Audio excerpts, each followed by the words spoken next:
Hello class, welcome to lesson 3. In today's lesson, we're going to talk about our amazing brains. And actually specifically in the first part, we're going to talk only about our left brain and whether it's good or bad for drawing. So I'm going to explain that to you, all the different aspects of left brain thinking. Now you may ask yourself, well, what does studying neuroscience have to do with drawing? Well, I think it helps a lot to be able to understand why we need to be in a certain other part of our brain, which is the right side, which we're going to learn about in the next part, why we actually have to be in there to be able to successfully draw. So I'm going to break it down for you, and you guys just take notes. So I may have given you a sheet of paper that looks like this. This is Mr. Amazing Left Brain, okay, Mr. Logic. Okay, so I represented him as a superhero because I think left brain's amazing. I don't want you to think that he's some kind of supervillain, because he is when it comes to drawing, but believe me, you cannot survive without your left brain. You need him for so many things. Trust me, you're going to find out in a minute all the things you need left brain for. So the first thing you need left brain for is to speak. So see this word verbal? You can write your notes, by the way, in the blank areas here. If you don't have this sheet, you can just grab a piece of blank paper and write verbal. Okay, first write left brain, and then write verbal. Verbal thinking is anything to do with words, reading, speech, even singing lyrics, that kind of thing. So when you were a little kid, you learned how to speak, how to form the words and understand the words, and eventually you could write, and that's all well and great. But in drawing, speaking is actually the worst thing you can do.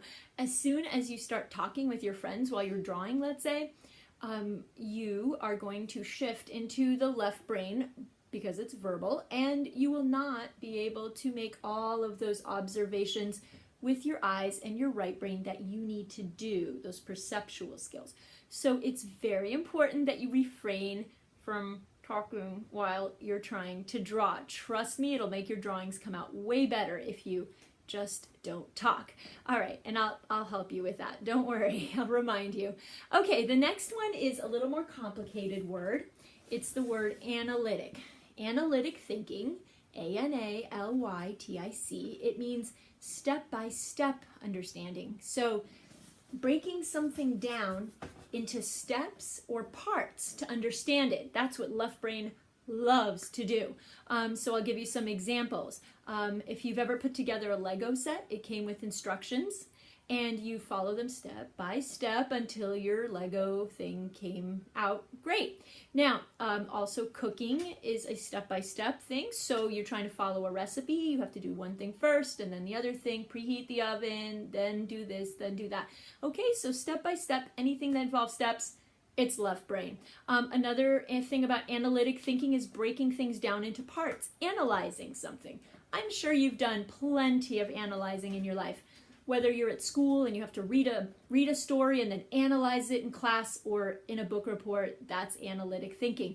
Or let's say you just watched a movie with your friends and family, you can talk about and analyze everything that happened in the movie, the good parts, the bad parts, what you like, what you didn't like, all that stuff. Or if you watched a game on TV the next day, you could analyze it with your friends. So that's analytic thinking, and it's great, but it doesn't really help us with drawing, because with drawing we want to see everything together, all one big unit. And so breaking things down part by part doesn't help us as much in drawing. Okay, the next one's going to be kind of easy. It's digital. This one's easy to understand. Digital.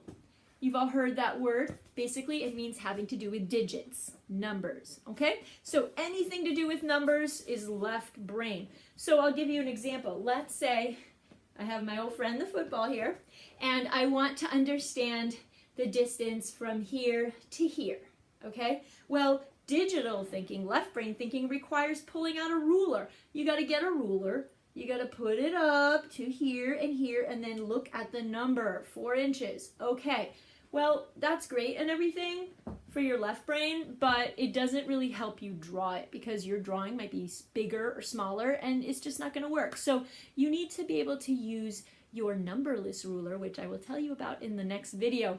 The other side of your brain, the right brain, actually has a ruler that has no numbers. It's a spatial ruler. You're going to find out all about it. Okay, so digital math class, Mr. Mason's class, that's left brain. Okay, so when you go into Mr. Mason's class, get your left brain out and get ready to use it. Okay, the next one is, this one's kind of interesting, symbolic. S-Y-M-B-O-L-I-C, which of course has to do with understanding symbols. So I pointed to this L on his shirt because even though it's verbal, because it's a letter, it can actually represent a whole word. So if this is left brain man, well, left brain man is kind of a lot to put on the shirt. So if you just put an L, it's a symbol of his whole full name. Let me give you some other examples of symbols. What about a swoosh? If you saw swoosh on someone's shoe, you would know what brand it was, right? That's a symbol of a brand. If you saw a yellow M next to a restaurant, you would know which restaurant that was, wouldn't you? That's because your left brain can see a symbol and it interprets it. It understands what that symbol stands for. That's symbolic thinking and understanding, okay? All right. The next one's very simple. He has a big old watch on right here, and that's temporal. Temporal thinking. Temp. If you think of temp, words like temporary, right? Those things all have to do with time. Temporal means understanding, being aware of time passing. So if you know you're in your left brain, when you're looking up at the clock at 2:35 and you're like, oh, looking at the clock, you are in your left brain because your left brain is painfully aware of the second hand moving around. You're very aware of that's temporal understanding. Okay. The next one is linear thinking. Linear thinking, I have him on a tightrope, like walking on this line. All right? And I call that linear. That's linear. So L-I-N-E-A-R. And linear thinking is when your thoughts follow a line. So have you ever laid awake in bed and you start thinking something and then that thought leads to another thought, which then leads to another thought, and before you know it, you're wide awake, totally stressed out about some horrible thing that's going to happen because it all started with this one little thought that snowballed, right? Has that ever happened? That's linear thinking. Linear thinking doesn't really help us with drawing because we need to be aware of so many things all over the place that we really can't do it in a straight line. Straight lines have no place in drawing, okay? All right, and the last one, most important, is logical thinking. Logical, all right? And you could also, next to it, write the word rational, R-A-T-I-O-N-A-L, rational.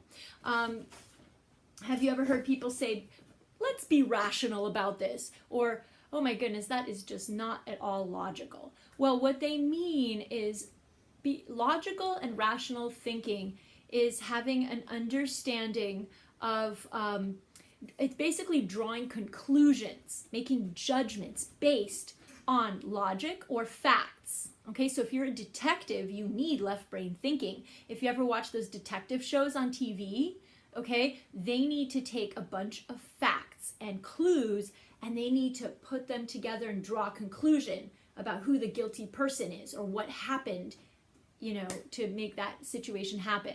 So that is important if you are a private investigator. However, if you're trying to draw, logic and rational thinking is not going to help you. It's actually going to trip you up because most things that we see around us don't really make sense in a logical way. They just are what they are, and trying to overthink it and draw conclusions about it is going to limit you. So I hope you've enjoyed this, and I will see you in part 2 for right brain.